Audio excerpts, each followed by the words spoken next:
Oke, pernyataan sikap Banser Ansor Jekulo terhadap anggotanya yang terlibat PWI-LS yang cenderung memecah belah umat.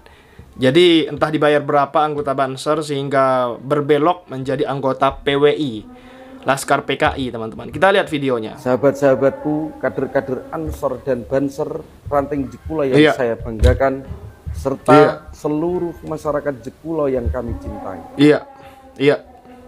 Gerakan Pemuda Ansor adalah benteng penjaga nilai-nilai luhur Nahdlatul Ulama. Betul. Penerus perjuangan ulama dan kiai. Salah satu amanah besar yang harus kita pegang teguh. Sebagaimana tertuang dalam surah Ali Imran ayat 103, wa'tasimu bihablillahi jami'an wala tafarraqu. Dan berpegang teguhlah kamu semuanya kepada tali Allah, kesatuan umat, dan janganlah kamu bercerai-berai. Adalah komitmen untuk senantiasa mencegah perpecahan. Terlebih lagi, kita wajib menghindari dan mendamaikan segala bentuk perselisihan yang berkaitan dengan masalah nasab. Betul. Perlu kita pahami, perbedaan pendapat boleh ada, namun tidak boleh sampai melanggar etika, apalagi menimbulkan permusuhan. Betul banget. Menindaklanjuti surat edaran PBNU, Ansor Ranting Jekulo dengan tegas menyatakan menolak segala bentuk keterlibatan, baik secara individu maupun kelompok, dalam perkumpulan atau organisasi yang sengaja dibentuk untuk mengobarkan permusuhan atau mengadu domba, khususnya yang berkedok isu nasab seperti PWI-LS dan sejenisnya. Betul. Kita tidak akan pernah menjadi bagian dari gerakan yang memecah belah, apalagi sampai merendahkan martabat sesama hanya karena perbedaan pandangan terkait nasab. Betul. Kita adalah satu barisan, satu perjuangan di bawah panji Nahdlatul Ulama. Fokus kita adalah mengabdi kepada umat dan bangsa, bukan terjebak dalam pusaran konflik yang tidak produktif. Betul. Maka dari itu, kepada seluruh kader Ansor dan Banser Ranting Jekulo, saya tegaskan, pertama, jaga selalu sikap istiqomah dan disiplin dalam berorganisasi. Kita terkait oleh baiat jamiyah, sumpah setia kepada organisasi dan ulama, disiplin dan adalah kunci kekuatan kita. Betul. Kedua, hindari diri dari perilaku yang dapat memecah belah, menyebarkan fitnah, atau terlibat dalam kelompok-kelompok yang bertentangan dengan prinsip Ansor, terutama yang menggunakan isu nasab sebagai alat permusuhan. Betul, pinter nih Ansor orang adalah Banser, rumah besar kita, Ansor. tempat kita berkhidmat dan berkarya, bukan tempat Betul untuk banget. benih perpecahan. Betul. Ketiga, bagi kader yang terbukti secara sadar dan sengaja terlibat dalam aktivitas yang bertentangan dengan poin-poin tersebut atau menunjukkan sikap yang memicu perpecahan, khususnya terkait isu nasab, maka pengurus ranting Gerakan Pemuda Ansor Jekulo tidak akan segan untuk mengambil tindakan tegas sesuai dengan mekanisme dan aturan organisasi yang berlaku. Ini bukan ancaman, ini adalah penegasan atas komitmen kita bersama. Kita harus menjaga marwah Ansor, menjaga persatuan di tubuh organisasi, dan melindungi masyarakat dari potensi konflik. Setiap kader Ansor wajib menjadi teladan dalam menjaga kerukunan, bukan sebaliknya. Mari kita rapatkan barisan, fokus pada program-program kemanfaatan untuk masyarakat Jekulo, dan terus berkhidmah untuk Nahdlatul Ulama. Jaga kondisivitas lingkungan kita, jadikan Ansor sebagai agen perekatan persatuan. Wallahu muwaffiq. Wassalamualaikum warahmatullahi wabarakatuh. Waalaikumsalam warahmatullahi wabarakatuh. Apa yang dilakukan oleh Banser Ansor Jekulo ini sudah sangat luar biasa tepat mengenai isu nasab yang selalu digaungkan oleh Laskar Monyet, Laskar PWI-LS yang mengatakan bahwasanya Ba'alawi, Yahudi, Askenazi dan lain-lain fitnahan yang mereka tujukan kepada oknum para habaib seperti itu. Banser harusnya netral, tidak boleh memihak siapapun, dan juga untuk para anggotanya jangan sampai terpengaruh oleh laskar yang hanya memecah belah umat Islam. Seperti itu harusnya, nggak boleh ya teman-teman.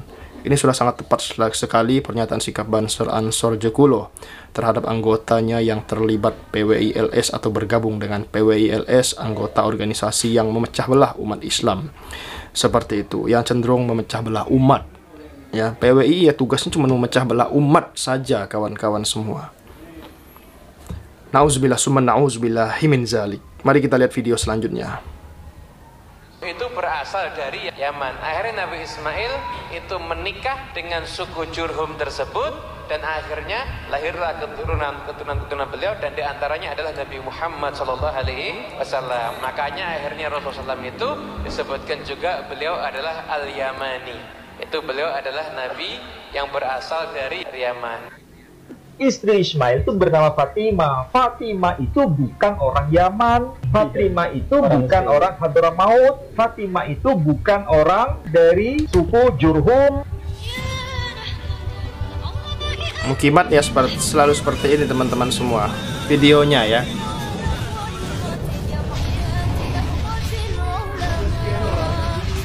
Kenapa kok Nabi Muhammad SAW itu dikatakan Al-Yamani? Karena Nabi itu keturunan daripada Nabi Ismail alaihissalam. Nabi Ismail alaihissalam itu ketika itu ditinggalkan sama ayahanda beliau Nabi Ibrahim bersama dengan ibunda beliau Siti Hajar ada di kota Mekah. Saat itu Mekah sepi.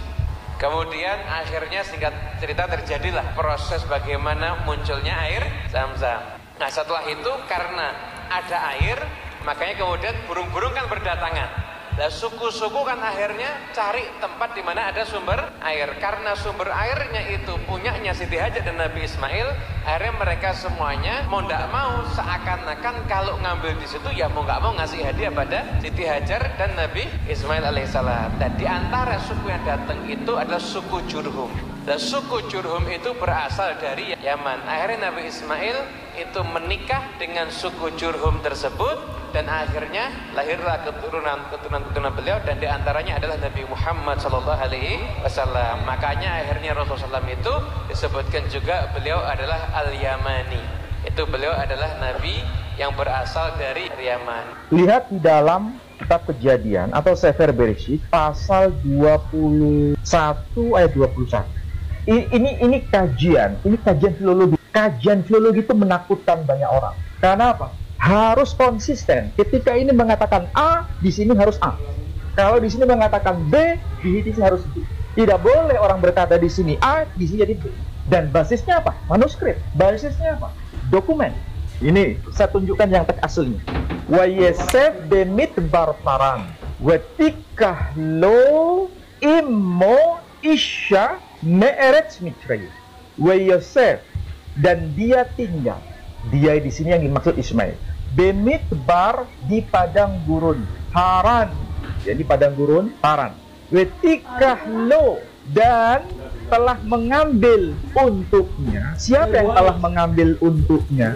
Immo, ibunya. Ibunya telah mengambil baginya. Bagi siapa?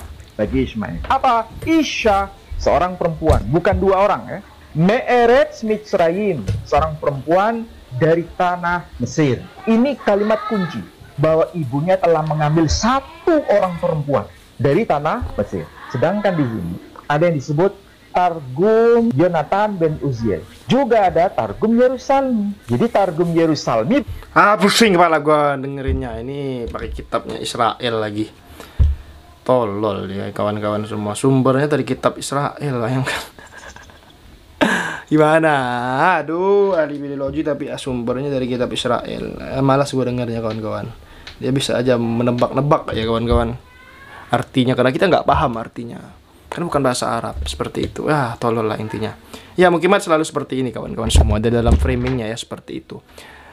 Yang jelas kita jangan mengikuti para Mukimat, teman-teman semua. Nggak boleh. Haram. Sekian video kali ini. Terima kasih. Assalamualaikum.